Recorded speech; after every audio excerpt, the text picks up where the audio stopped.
Alin po yung galit na yun o puot ng Diyos, kapatid na ron, na mula po doon ay binibigyan ng Diyos ng pagkakataon o chance na ang tao'y maligtas? Pakinggan naman po natin. Ganito po ang nakasulat dito naman po sa Sefanias 1:14 at 18.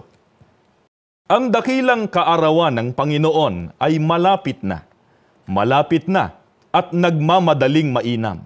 Sa makatwid bagay ang tinig ng kaarawan ng Panginoon. Ang makapangyarihang tao ay sumisigaw roon ng kalagim-lagim. Kahit ang kanilang pilak o ang kanilang gintuman ay hindi makapagliligtas sa kanila sa kaarawan ng kapuotan ng Panginoon. Kundi ang buong lupain ay masusupok sa pamamagitan ng apoy ng kanyang paninibugho sapagkat wawakasan niya, oo, isang kakilakilabot na wakas nilang lahat na nagsisitahan sa lupain. Mga kaibigan, dito po sa binasa nating talata ay may tinutukoy po na dakilang araw ng kapuotan ng Panginoon Diyos. Ito rin po ang tinutukoy na araw po ng paghuhukom, araw ng paglipol ng Diyos sa mga taong masama.